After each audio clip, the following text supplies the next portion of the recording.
내용이 찜찜함이 있으면 안 돼요. 찜찜한 뭔가를, 그죠? 누락했다는 말이거든요.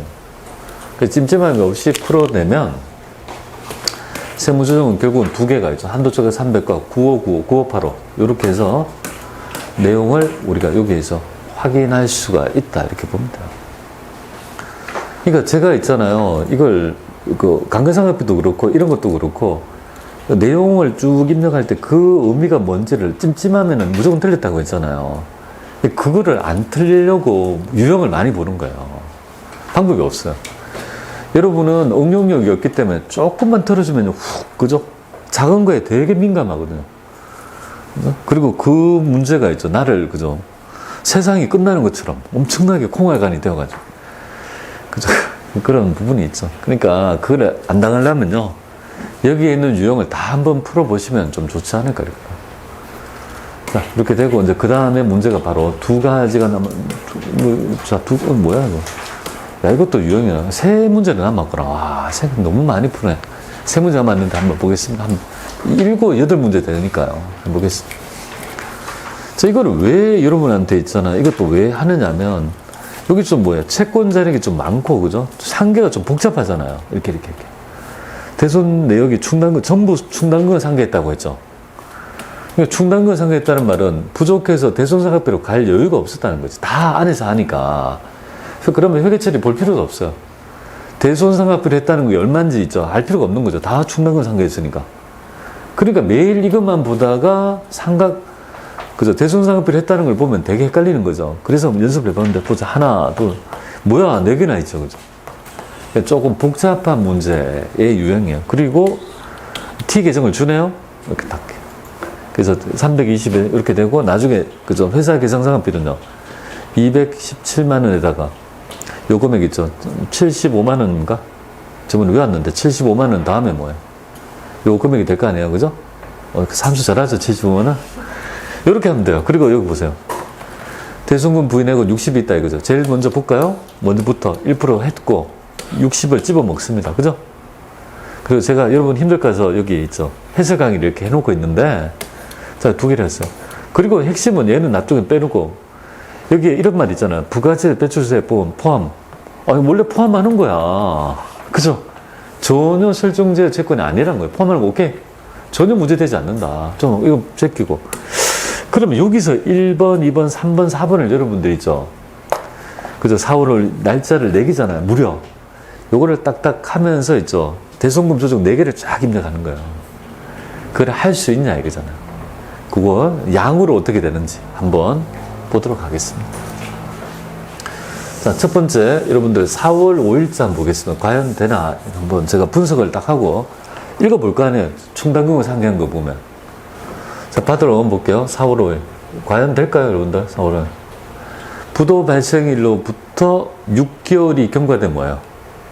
6개월이 경과돼. 오케이, 잘했어. 맞아. 그런데, 그럼 머릿속에 부도하면 6개월이 경과됐다면 뭐예요? 1,000원을 생각해야 돼요. 그런데 100만 원을 상계했대요. 그러면 이 말의 의미는 1,000원을 남겨두고 했다는 말이 없다면 총액을 다 했기 때문에 1,000원의 대손순간, 그죠? 부인액 1,000원이 들어가야 됩니다. 비만가에. 그래서 첫 번째에서 뭐를 집어내냐 하면 송금불산입 해서 뭡니까?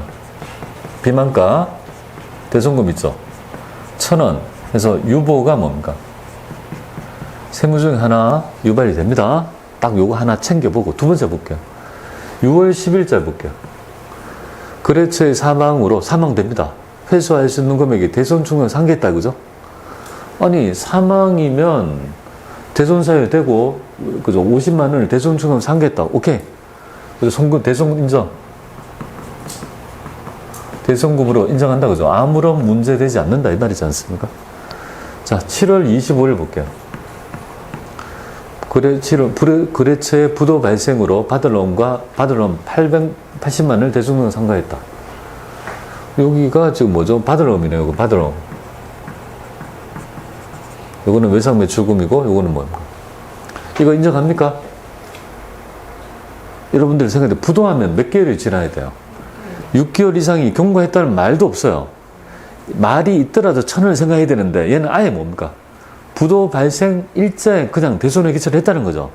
인정 못한다. 총액을 다 부인해야 돼요. 그래서 이건 뭐예요? 손불하고 뭡니까? 받으럼. 이게 해당 금액이 있죠. 50만원, 80만원이죠. 80만원에서 유보가 되겠습니다. 여기 받으럼. 여기 세무조정 유발되겠죠? 그럼 마지막에 보면 9월 18일 회수기일이 6개월이 경과한 특정 측까지 한번 돼요. 여러분 다 보세요. 이게 과연 됩니까, 여러분들? 될까요? 사유가 있어요, 없어요? 사유가 없죠? 대손이 될까요, 안 될까요? 승시돼도 안 돼요? 맞아요. 30만원 생각해. 30만원. 우리 배웠잖아요. 그래서 소액채권은 30만원 이하 소액채권은 사유에 필요 없이 6개월 이상의 경과했다면 예외적으로 인정한다 했죠. 중소기업은요. 사유 없이 2년만 지나면. 그게 출제가 슬슬 되기 시작하는 거예요. 느낌이 있어야 돼요. 회수기일이 6개월이 경과했죠. 부도는 아닌데 웬 6개월이 경과? 그 소액채권인가 봐요. 소액채권. 30만원 이하죠. 그러면 대송증권 상계에서 이것도 오케이 된다. 그러니까 아무런 뭡니까? 그죠? 9월 18일도 아무런 뭡니까? 그죠? 세무조정이 유발되지 않을 거라는 걸 우리가 알아야 될 것 같습니다. 그러니까 이런 것들을 그죠? 읽어내면서 이제 탁탁탁 인정할 수 있냐? 그럼 제가 밑에 이걸 정리를 해놨어요. 어떻게 정리했냐면, 밑에 박스를 가지고 정리를 했습니다. 이거 한번 볼게요. 자, 6개월 부도금 있죠. 이거 1,000원 부인. 되겠습니까? 4만원 부인하고 없고, 부도금은 뭐예요? 80 부인. 나머지 소액채권은 다 인정하니까 부인할 금액이 없죠. 그러니까 80만 1,000원 두 개가 뭡니까? 따로따로 해줘야 돼요. 왜 따로따로 해줘야 될까요? 어음이 각각 다르지 않습니까? 얘의 환입 스케줄, 추인 스케줄이 다르기 때문에 80만 1,000원을 못 하는 거예요. 왜냐면 여기 소멸시효랑 요거는 좀 다르지 않습니까? 그러니까 지금 거래가 두 개니까 따로따로 추인의 스케줄이 다르니까 1,000원, 80만 원 따로 해줘야 되는 거죠. 그럼 요렇게 두 개 유발되고 뭡니까?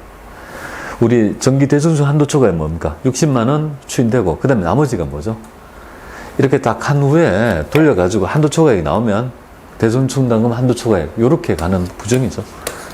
그러니까 지금 이 문제의 압권은 요 문제가 압권이었어요. 이건 어렵지 않아요. 세 개였고.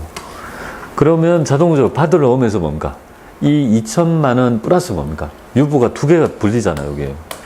받으러 여기 받으러 두 개죠. 부도금, 여기 받으러 오니까 80만 1,000원만큼이 자동으로 받으러 오면 붙어가지고, 유보에 붙어가지고 자동으로 반영이 될 거다, 그죠?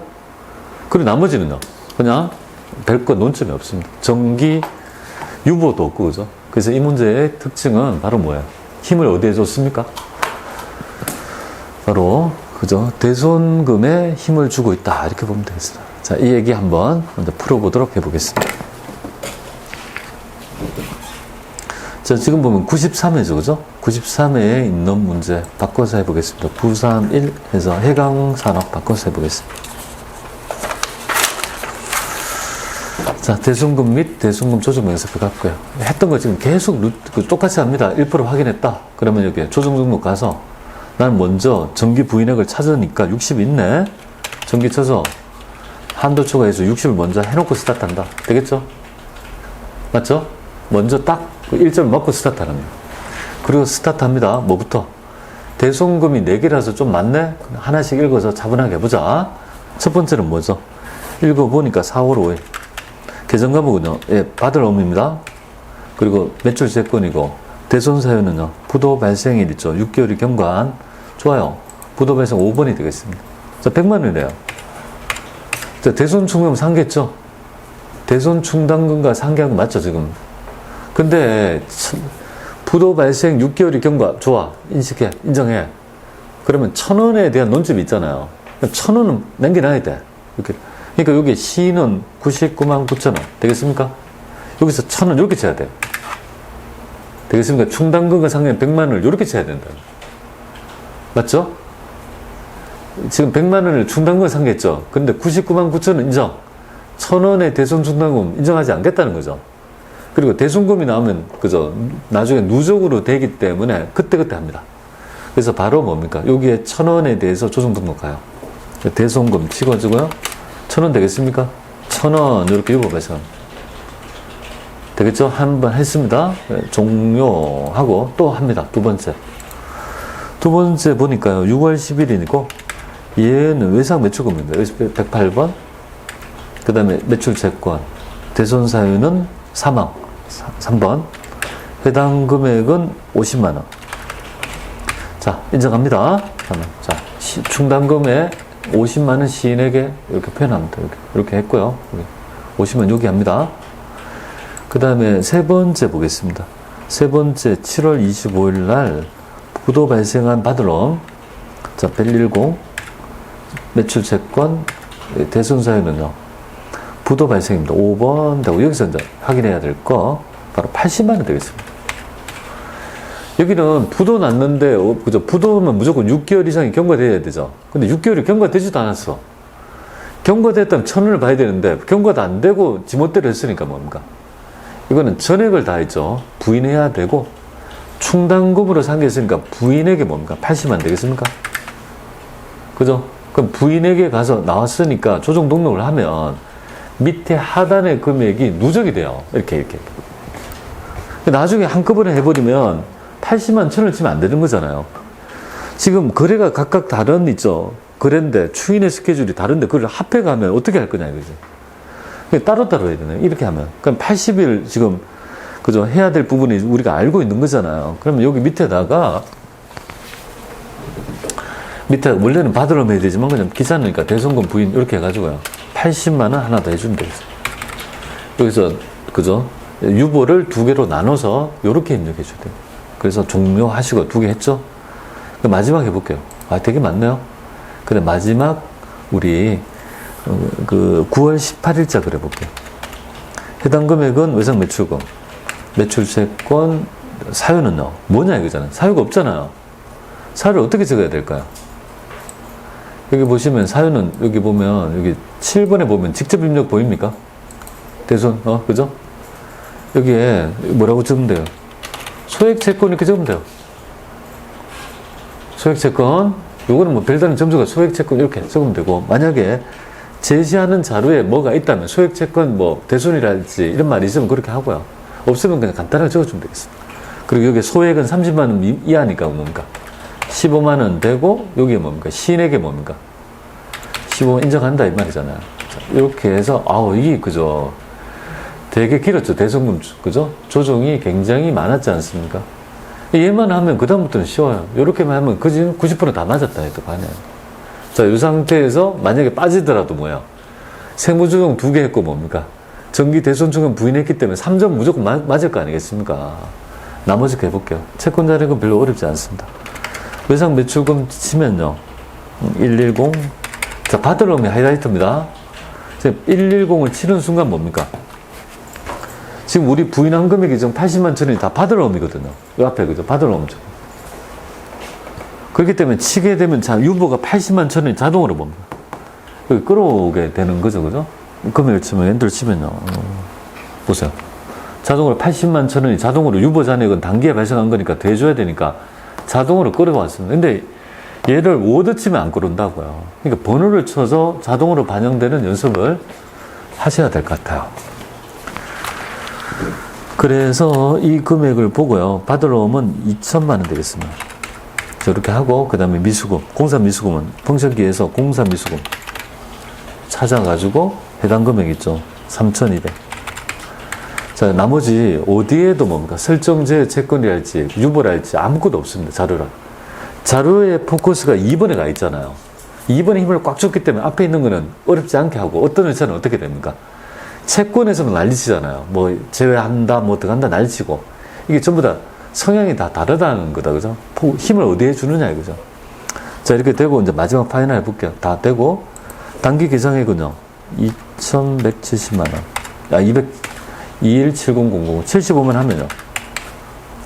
2920, 이렇게 되겠죠? 그리고 여기에 있죠. 장부상의 기초잔액은 320, 부인액은 60, 이렇게 했을 때, 자동적으로 이 금액이 마이너스 60이 아니면 틀린 거죠. 확인하고 파이널 한번 마무리해 보겠습니다. 조정 등록 가셔가지고요. 이제 해볼게요.